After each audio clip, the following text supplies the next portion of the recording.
Talktainment Radio Worldwide South. Talktainmentradio.com. We give you a reason to come. The world's greatest radio. We give you a reason to stay. Radio, the way it should be heard. You got the power. The views and opinions expressed are those of the host and guest and not necessarily those of Talktainmentradio.com, the management, the staff, or K&E World Network, LLC.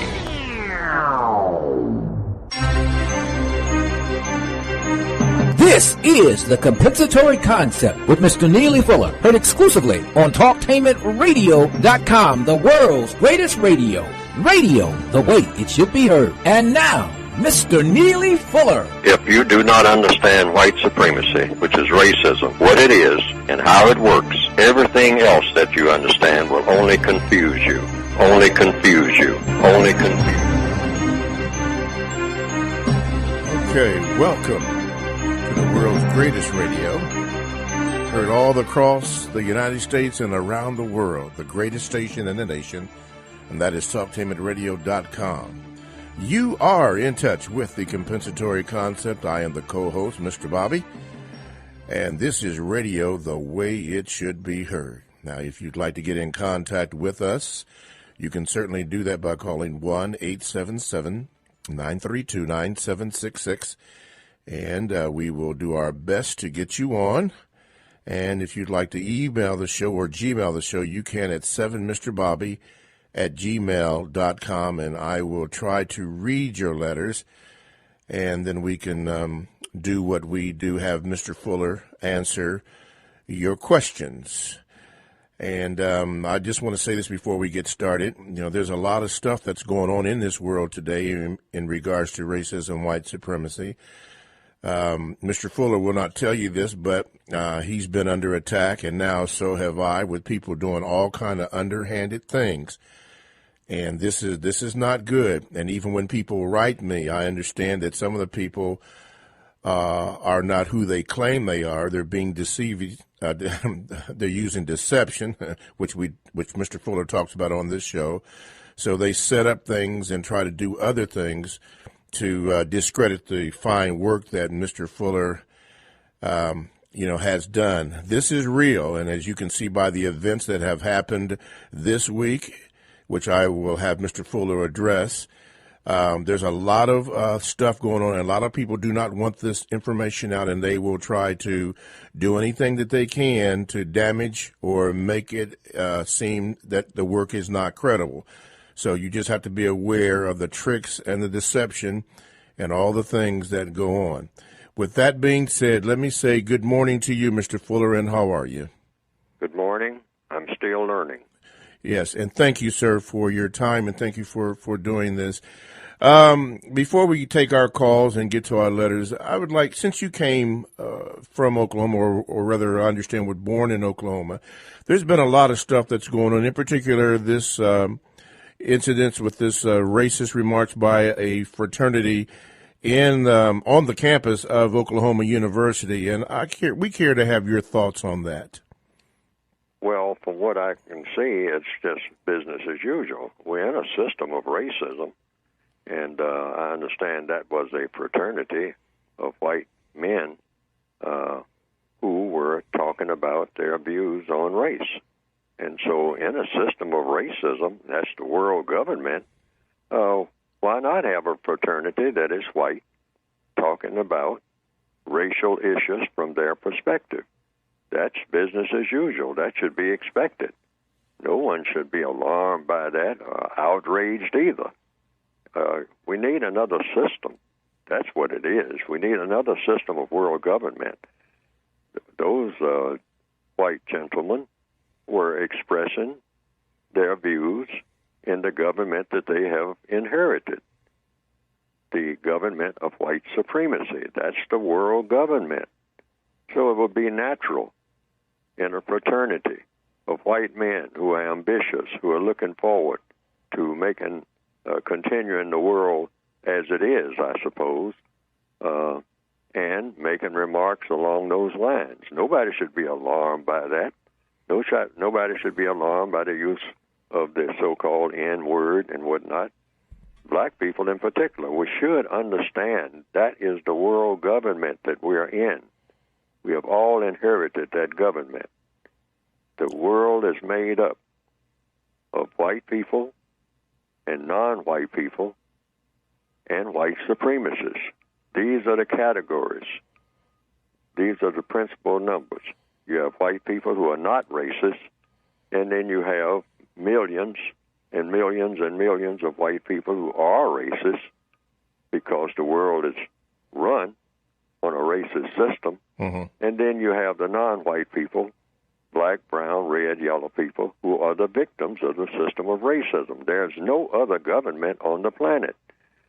So if you have a fraternity, people who are in the collegiate level, people who are looking forward to the future and what the world will be like as it is now, since no one is coming up with any ideas about how the world should be and who is really serious about it, and that would be presumably a world of justice, then you will naturally have people getting together, singing about or making jokes about the people who are being oppressed in the system of white supremacy, which is what the system of white supremacy is for.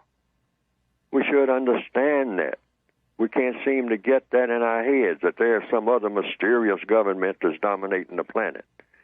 And we might call it, well, democracy or getting along to get along or whatever. But really, if you stop and be honest and look at the entire world, we're in a system of racism. That's the world government, the entire government of the entire world. Now, I don't know what people have been saying. You remarked on the air earlier that people were calling in and saying, Neely Fuller doesn't know what he's talking about. Well, don't listen to Neely Fuller. Let the white supremacists tell you what kind of world we are in. Because these are the people that hire the people who are criticizing Neely Fuller. Neely Fuller doesn't hire anybody. Neely Fuller is just another prisoner of war. Mm-hmm. He's no authority on anything, but I'll tell you who is. Get in the face of somebody white, and you'll get a quick wake-up call about who's running things. Okay. With that being said, 1-877-932-9766 is the number that you can call, or you can also email me at 7mrbobby@gmail.com. Before we go to the phones, let's read this letter by, he says his name is Clarence Johnson, and the only reason why I'm saying that is because I've gotten some communication indicating that some of the people who claim to be whoever they are not. So I don't know this person, but he says his name is Clarence Johnson, so I'm going to go with that. Anyway, he says, Dear Mr. Fuller, I have recently purchased the United Independent Compensatory Code System concept, and I have two questions. Number one, how can this truly be united, and he has that in quotes, with the input of only one person with suggestions based on the life experience of a sole individual, namely Mr. Neely Fuller? And number two, how can a black person who adopts the practice of staying away from other black people unless the interaction is constructive know that an interaction is going to be, in fact, constructive when we have so much creative ability innate that has not been discovered? Oh, well, then, when you go in with the aim, I'll answer the last question first. Okay. If I approach any person, white or non-white, that's a part of the code. I should have in mind this encounter should produce a constructive result. It's real simple. It's not complicated at all. When I talk to this white person, or the white person talks to me, or when I talk to a black person, or the black person talks to me, I'm not saying people should stay away from each other. No, people should encounter each other. But before there is the encounter, it should be cemented in our minds. Now, we're going to do everything, I'm going to do everything that I can to make this exchange, this communication, this talking back and forth, even if it's just for 5 minutes, I'm going to try to make it produce a constructive result. And you're correct about being creative. Yes, it's going to call for a lot of creativity to make that happen, because it's not happening now. Most people walk around with hostility. We approach people with hostility. This is the truth of the matter on this planet. That's why you have all this killing all over the world and whatnot. The basic approach and all of the folklore, even the things that we sing about, the things that we go to the movies to see, I mean, about snipers and all of this, it genders, it produces that whole atmosphere, that whole attitude. You know, I'm going to join a gang. You're going to join a gang for what? To make people get along better? No, I don't hear many gangs doing that. But, you know, you have people who are writing songs about, I'm going to join a gang. Join a gang for what? Oh, so that we can have peace and harmony? I don't think so. Okay. What I usually hear, unless I'm missing something, no, we're going to do some harm to somebody. In fact, we're going to try to do as much harm as we possibly can. That's what this is all about. Okay. So, all right. Now, okay, then the first part of the question, he says, how can this truly be united with the input of only one person with suggestions based on the life experience of a sole individual, namely Neely Fuller? Oh, I'm saying everyone should make suggestions about how to end racism and how to replace it with a system of justice, which means guaranteeing that no person is mistreated and guaranteeing that the person that needs help the most gets the most constructive help. I'm making a suggestion that everybody should wake up in the morning with that in mind. Every person on the planet should wake up every morning with that in mind, that what we need is an entire world system where no one is mistreated. You guarantee that.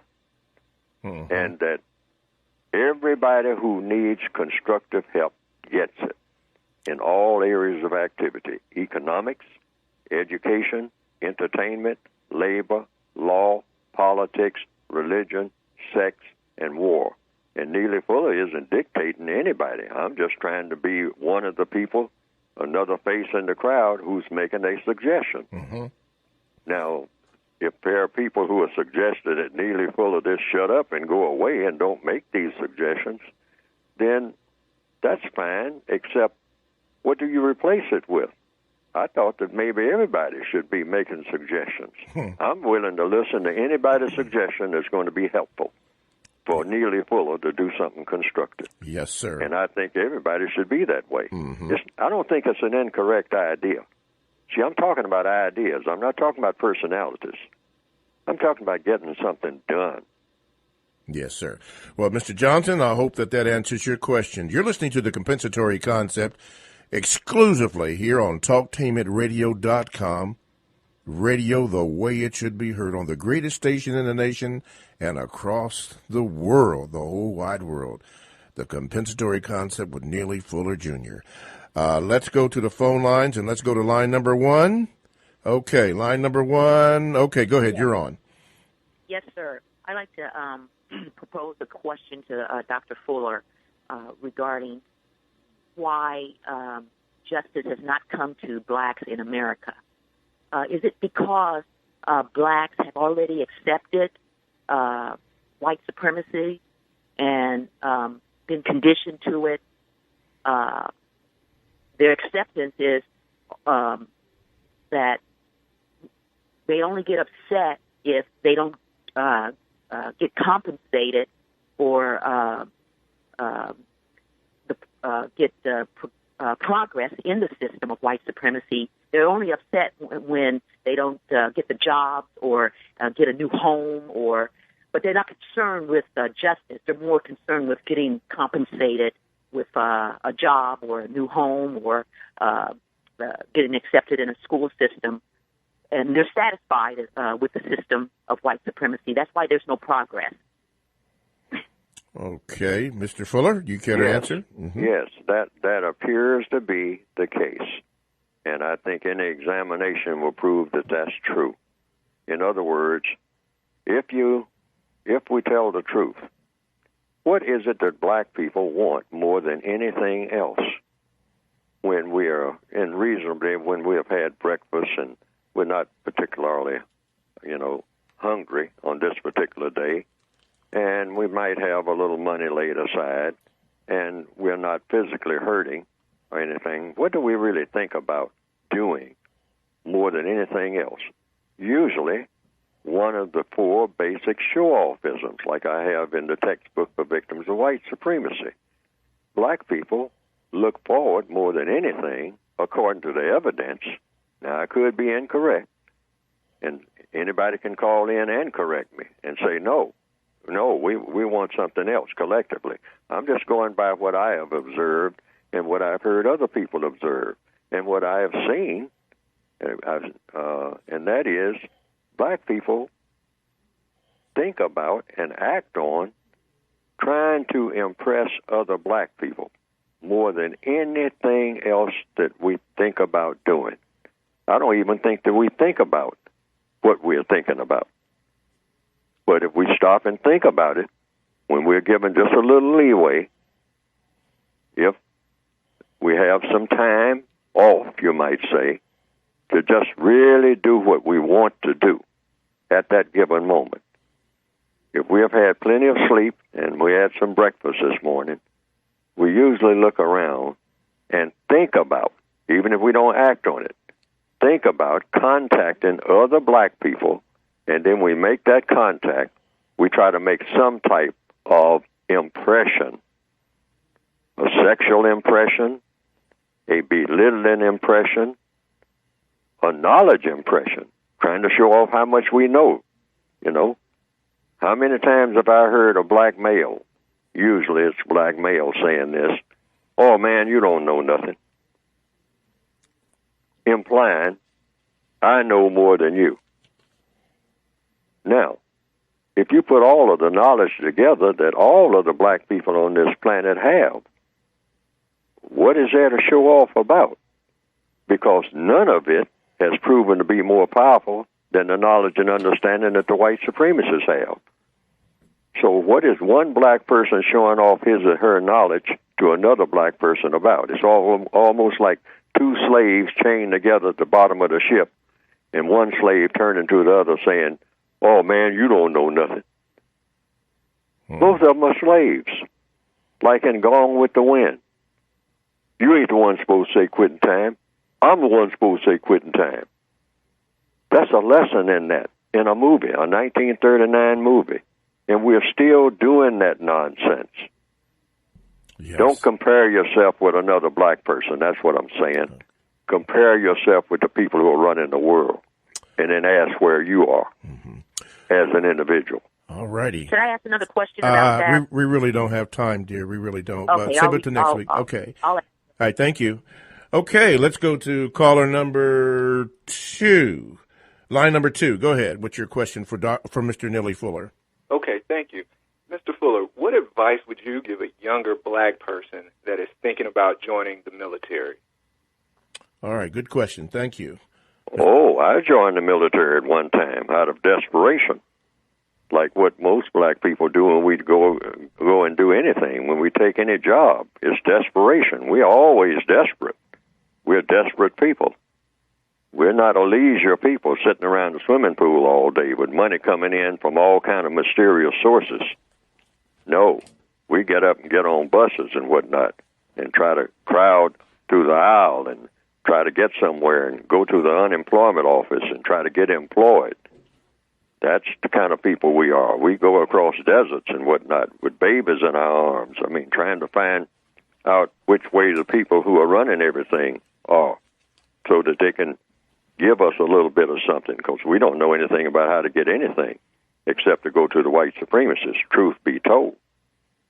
So the military is one thing about it, but it's the last resort, because when you're going to be in there, either directly or indirectly, you're going to be killing people. Now, there are people who say, well, Fuller, you were a part of that and whatnot. And you volunteered one time, you were drafted one time, and you volunteered another time. It was, yes, Neely Fuller is vulnerable to that. I'm desperate. I'm desperate all the time, even when I don't seem to be, because it takes a lot to get through this prison system that we have, just to be able to put food on the table and not be set out on the streets. Somewhere right now, there are a lot of black people who have done everything they can, to sustain themselves in a legitimate way, who are now out in the street in the rain with the rain coming down on their little possessions in that house that they got 4 years ago. And the white supremacists keep them hopping. That's they have that thing like in the movie Shane. Keep them squatters moving. Why? Because when people are on edge like that, people have to keep moving. When people are desperate, they can never really get their thoughts together, not to say anything about trying to solve major problems. All righty. Before we go to the next call, and thank you for your call, caller, we have a message from, I can't even pronounce that name, but anyway, it says this. Dr. Fuller, this new show, Empire, unified black families around the TV like no other since the Cosby Show and Roots. Black folk gossip about it and will fight damn near to death to defend it against the criticism on social media. So my question to you this morning is, what does it say about us as a people when we decide to support and watch a TV show that openly promotes homosexuality and condemns any black person who opposes it as evil, promotes prison life, that says that it in order to build a successful record label, you have to sell dope and promote gangster rap? Where all the lead characters are light skinned? So what kind of TV shows should our people be watching as an alternative to this racist filth, or something that you would recommend for us? And that comes from Brother Yomo Hotep, he says. Well, I look at old movies mostly that are produced by white people, because I learn a lot. I look at Andy Griffith. I don't know if anybody has noticed it or not, but there are lessons in looking at Andy of Mayberry. What most people would call a very boring series, most black people would call, no, what is that about? Looking at some hillbilly program, no black people in it and all like that. How are you going to learn anything? Well, there are messages there, if you look for the messages. And that's what I say people should look for in anything. And then try to find out what is constructive in the message. That's the criteria. Right. You look at every movie, or you listen to any story, or anybody getting together a movie script and whatnot, or some black people getting together talking about making a movie in the garage or whatever nowadays, which a lot of people can do. That's the question. Now, when I look at this movie, when I look at this TV program, when I listen to this story that a person reads off in a bookstore, what am I going to come away with that I can use in a constructive manner? That's the only criteria for looking at anything, listening. See, I don't condemn rap because I don't know that much about it. So you don't talk about things you don't know too much about. But I'm saying these are supposed to be songs as an art form, so I say, okay, play your art form, whatever it is. Now, when I listen to it, what am I to come away with, inspired to do? Because it's going to be one of two things, constructive, non-constructive. There's no such thing in between. Okay. 1-877-932-9766 is the number, or you can email me at 7mrbobby@gmail.com. Let's go to line number 3.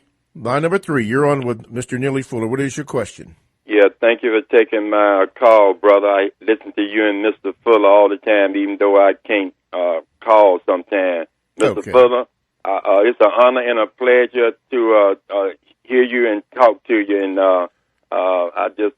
I'm thrilled with your knowledge. But let me say this: your concept, Mr. Fuller, would have worked with a powerful advertising campaign and time gone past. Right now, Mr. Fuller, our time is up. They are creating an atmosphere for us to be exterminated. Now, in all the extermination I have studied, Mr. Fuller, in the past, the masses of people never saw it coming, even though there was many signs. That's where we are today. Now, see, we should be in the UN. I know the man controlled the UN, Mr. Fuller. Just like you said, he controlled everything.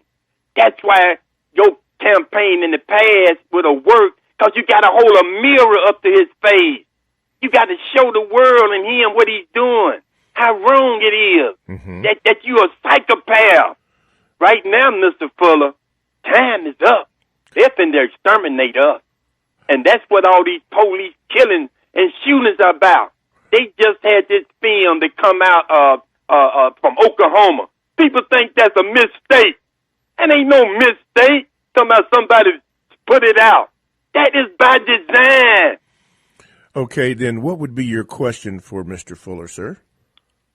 Man, it was more a statement. I just wish Mr. Fuller had this campaign 40, 50 years ago and some money behind him. All right now, time is up. Okay, we appreciate your statement, my brother. Mr. Fuller, you care to elaborate on the statement that the gentleman made? No, what I usually say about statements are made that whatever statements are made, even if they are absolutely against everything that Neely Fuller says, just think about the statements and listen to the next person and the next person, because that's how we all grow. Okay. We should hear all opinions. I have no problem with people criticizing me viciously. Okay. I mean, in fact, I welcome it, because if I'm off track, I need to get on track. All righty. And I need somebody to wake me up. All righty. Good statement, my brother. We go to the question here before we go to break. Please ask Mr. Neely Fuller, Jr. to talk more about the use of racial codification. Must we learn racial codification in order to decode and effectively counter the system of white supremacy? Kind regards, John Cano in England. Must we learn codification? Yes, it says, must we learn racial codification in order to decode and effectively counter the system of white supremacy? You got Absolutely. That's why I wrote a book. I mean, saying that's the one thing that we miss, and that is a code. A code is nothing but a way of getting things done in the most efficient manner. That's all any code is, whether it's a plumbing code, an electrical code, a marine code. You know, the Marines have a code. They say that, hey, what do we do? That's because when you talk about code, you're talking about what people do. And any Marine will tell you what we do very efficiently is kill people. We're in the business of killing people. That's what we do, and we're efficient about it. Make no mistake about our code. We train all the time to take people out of here who we think need to be taken out of here. So that's a code. A plumber is the same thing. So black people need a counter-racist code. Why? Because people like in that fraternity that we are talking about this morning, they have a code. See, they're not like a lot of black fraternities, I guess. I don't know what the black fraternities are fraternizing with each other for, but maybe the black fraternities need a counter-racist code. That would be a suggestion, rather than just sitting around making small talk and talking about how much money they're going to make. Maybe they should get involved in countering racism. That's just a suggestion. Just a suggestion. Let me say this before we go to break. We had a thank you letter from Sister Tanya. She says, thank you very much for putting the information out there about people using Mr. Fuller's name and the illegal purposes. I think the information must get out there since people have virtually taken over his identity on the internet. We have taken down over 200 websites that have done this, and I will continue to take them down. But it helps that other people are aware of it and keep their eyes out of these sick peoples and their schemes. Thank you very much, Ms. Torres. All righty. TalkTainmentRadio.com. Check us out every Wednesday and Sunday evening, and blogs are available. Download Talktainment Radio app to your cell. We go where you go. Radio the way it should be heard. We'll be back with more of Neely Fuller Jr. and your questions coming up next on TalkTainmentRadio.com. TalkTainmentRadio.com is the premier internet radio platform offering 40-plus talk radio-style programs professionally produced, optimized for online distribution, featuring Columbus, Ohio on-air personalities. TalkTainmentRadio.com offers listeners diverse programming options covering topics such as arts and culture, love, life and relationships, technology, religion, paranormal activities, local and national politics, women's issues, alongside health and wellness. Listeners can access their favorite TalkTainmentRadio.com programs free of cost through the website. Download the TTR app to your cell phone and you can take us wherever you go. We have programs on demand to fit your schedule through our podcast. The address is TalkTainmentRadio.com. Do you own property? Are you considering a seller financing option? Do you know the latest laws and regulations impacting seller financing? The National Real Estate Investors Association is working on these issues and has information available for those considering this option at nationalreia.com. That's www.nationalreia.com.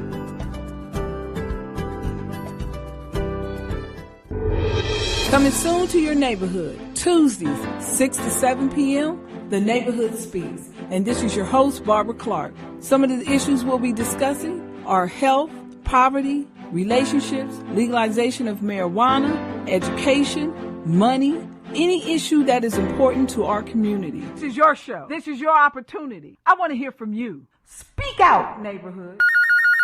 Hello, Miss Clark. Coming soon to your neighborhood, The Neighborhood Speaks. We can give you a new heart. We can help you walk again.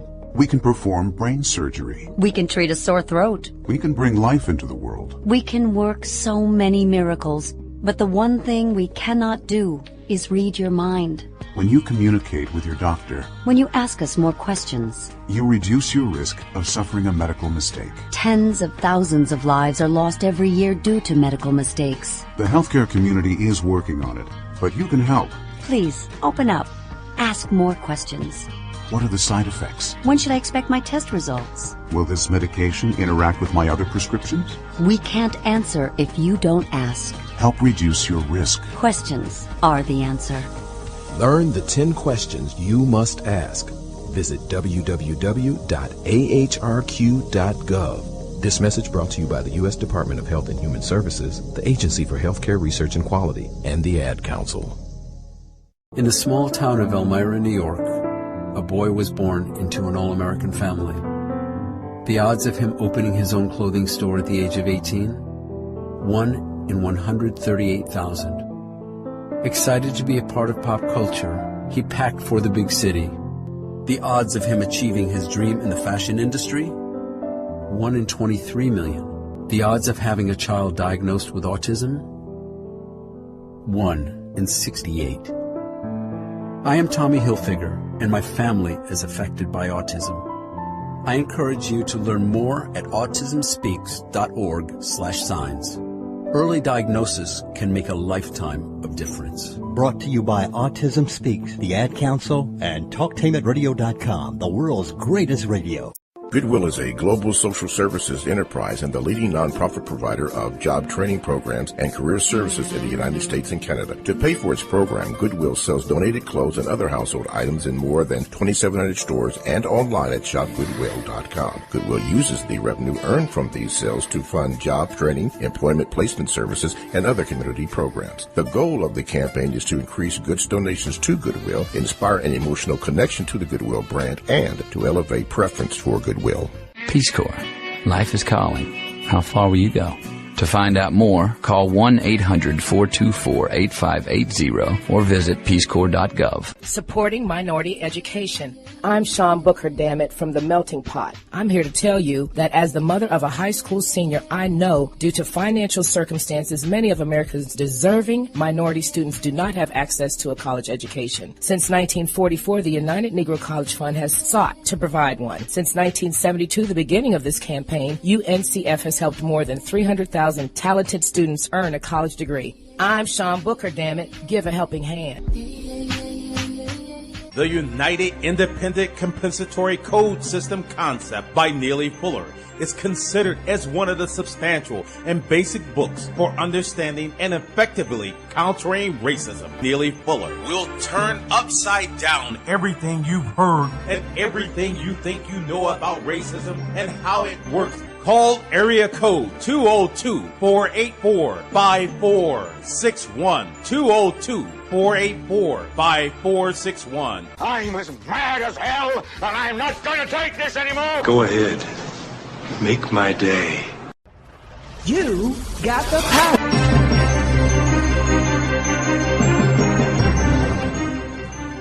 Alrighty, welcome back to TalkTainmentRadio.com, the world's greatest radio, heard all around the world, the greatest station in the nation. TalkTainmentRadio.com, that's radio the way it should be heard. You are listening to The Compensatory Concept with Mr. Neely Fuller, Jr.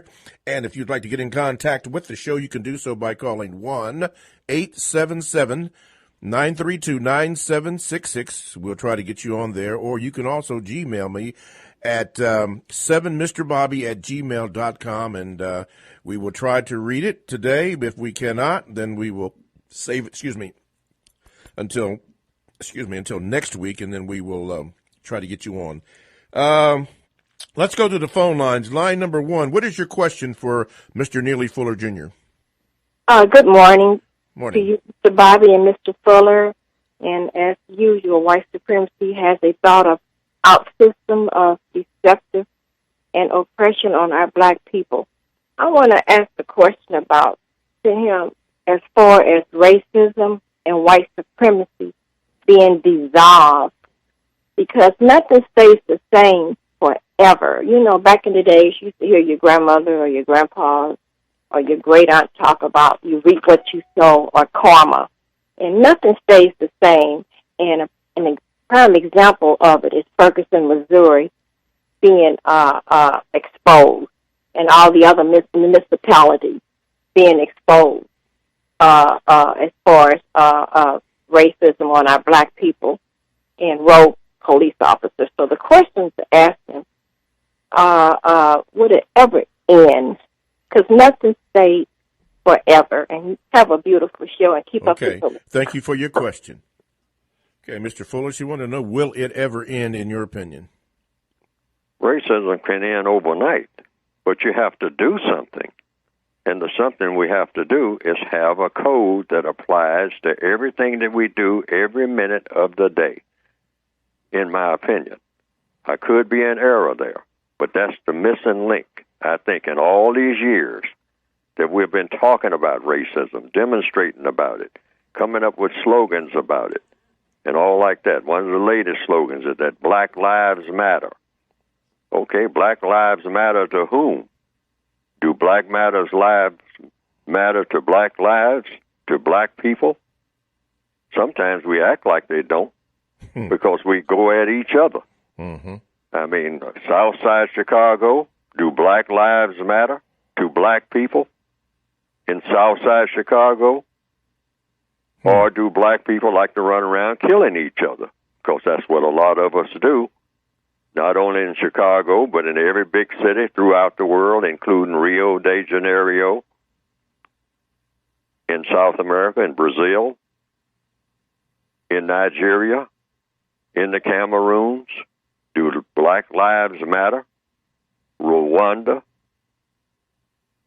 Wow. In the 1990s, 800,000 people in just a matter of a few weeks. Black people running around with machetes, hacking each other to death. Do Black Lives matter to black people? What about that question? Wow, that's... I mean, one white person can kill one black person in the midst of 200,000 black people slaughtering each other. Now, I mean, does anybody ever think about that? What's going on here? But the system of white supremacy generates that type of thing. And generates also black people can't stand each other. Truth be told. Wow. That's why I say we have to have a code. Someone said on a program the other day, well, is it necessary for black people to love each other, to like each other? We can't wait that long. That'll take forever. I'm going to say that flat out. With the kind of poison that we all carry now, I'm saying all of us carry a certain amount of poison. We are born with that poison put in us right from the womb, right from day one, to be hostile toward other people of color. That goes with the system of white supremacy. So we have to realize that we are all poison.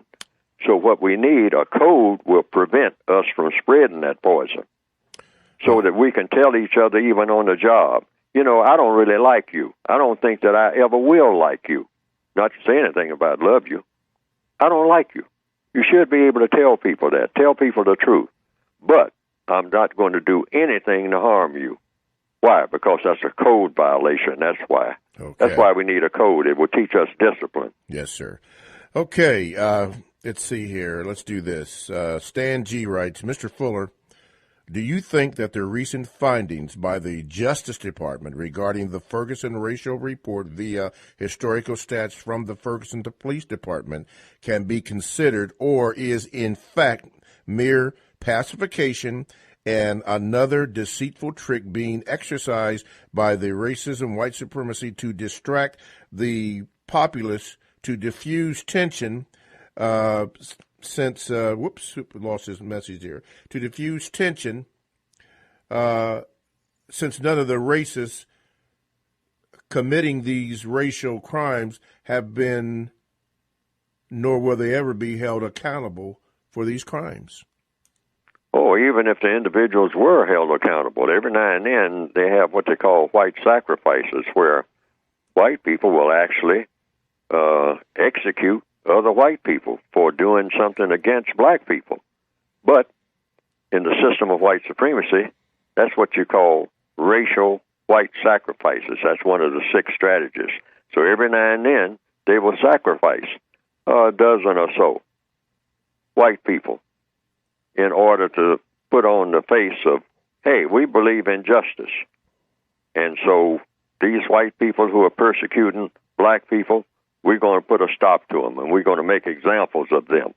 And they will.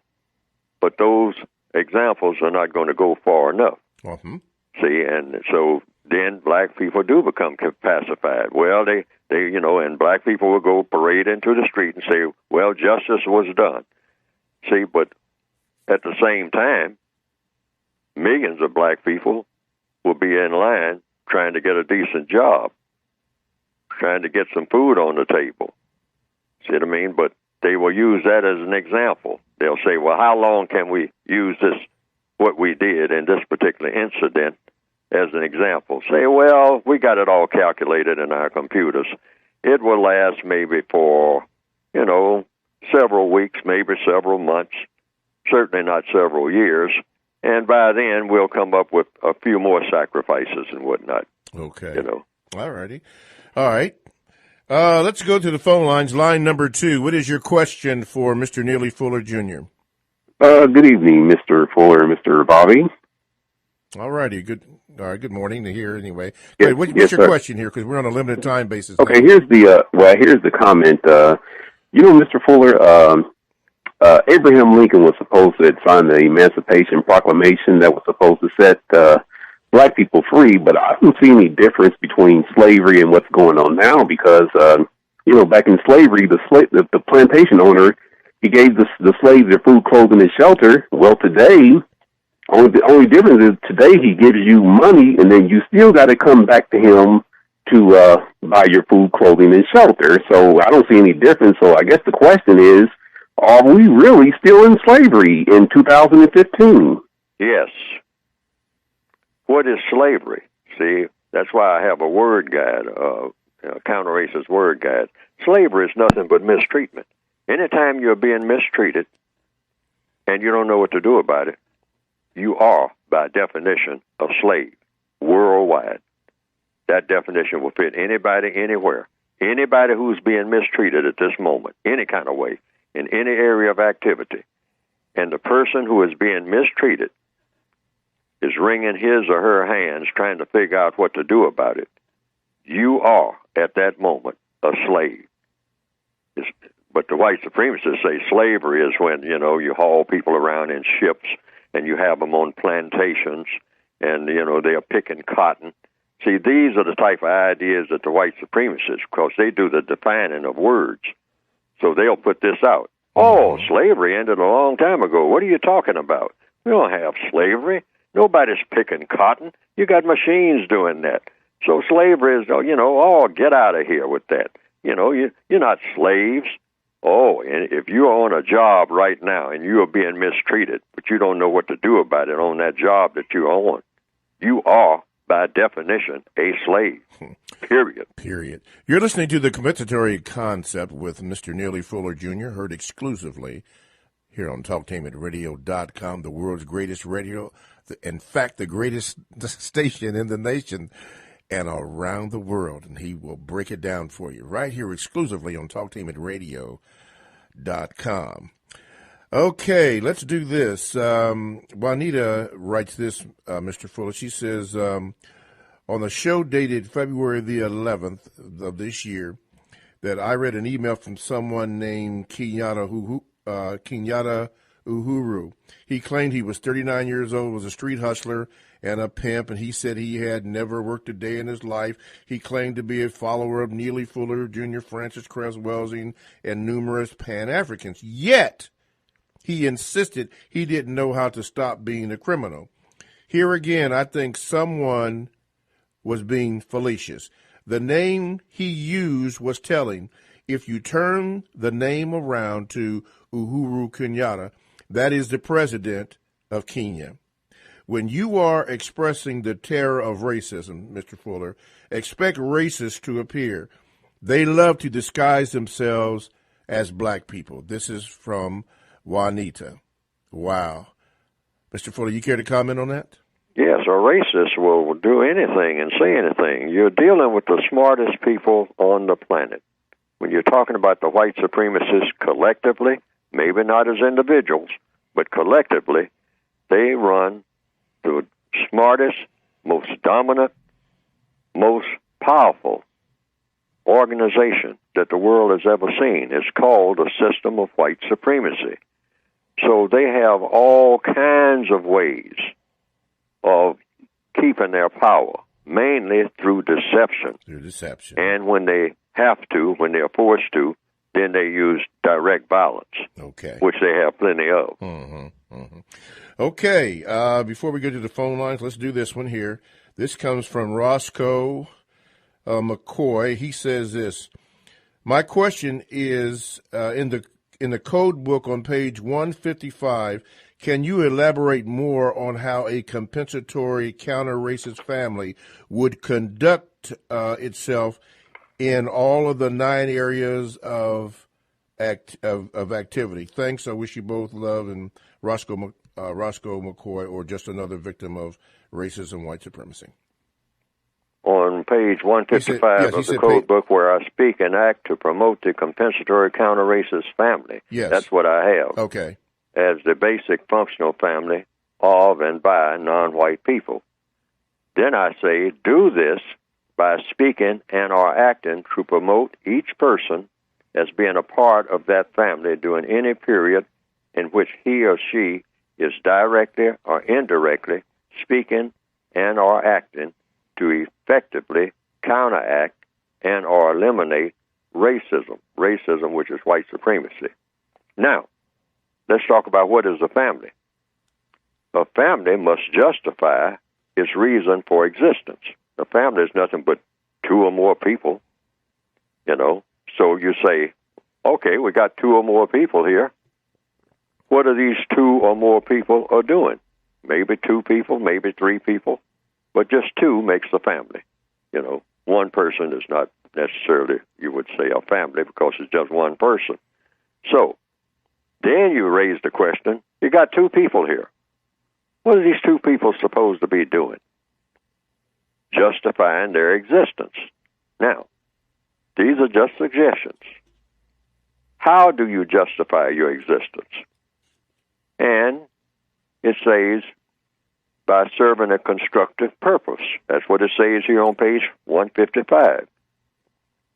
Therefore, in a social material system dominated by racism, it is incorrect to attempt to establish any family, tribe, nation, or class except for one purpose.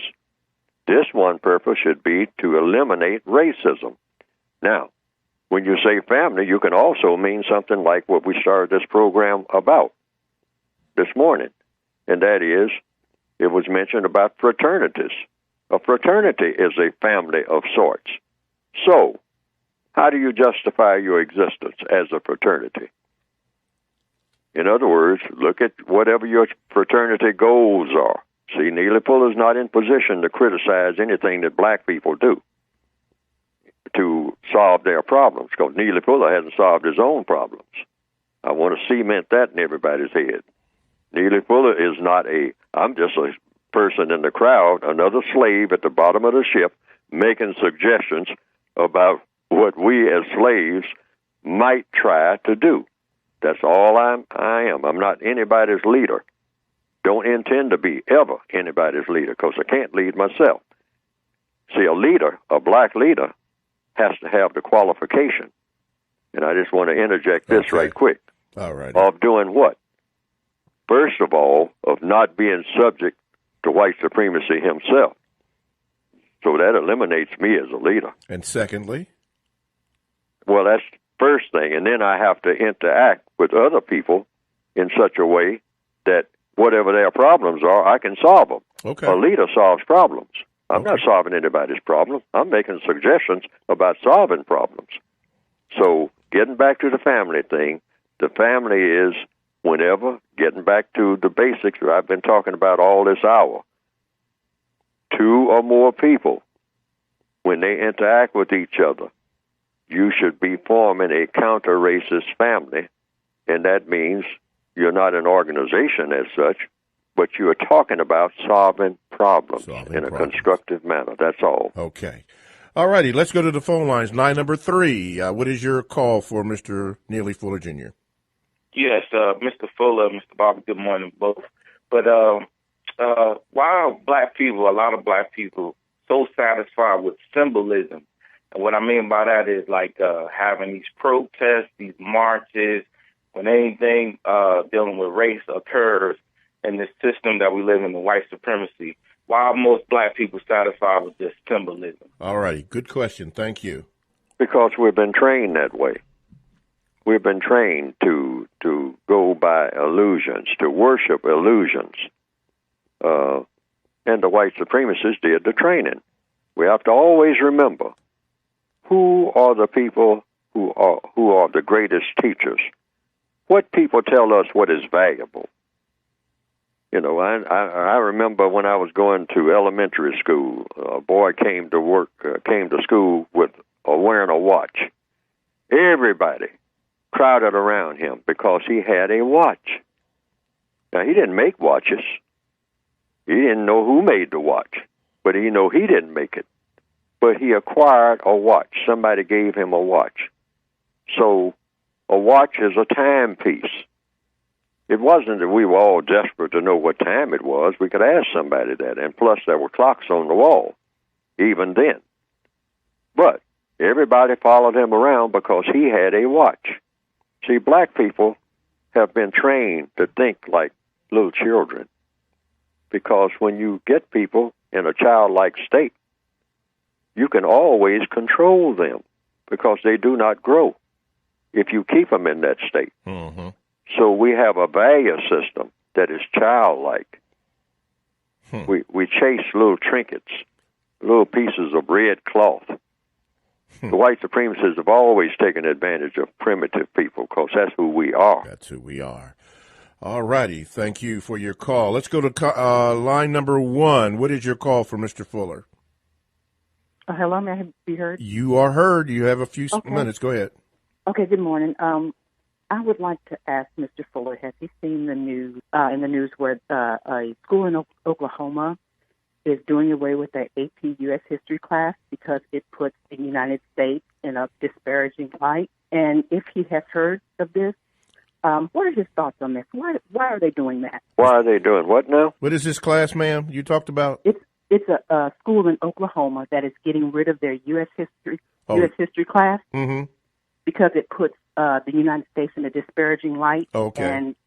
And I was just wondering if Mr. Fuller had heard anything about that, and if he did, why would they do something like that? Okay. Why would they take their U.S. history class? I haven't heard anything about it, but if a white supremacist has anything to do with it, the white supremacists do not do anything that is going to harm the system of white supremacy.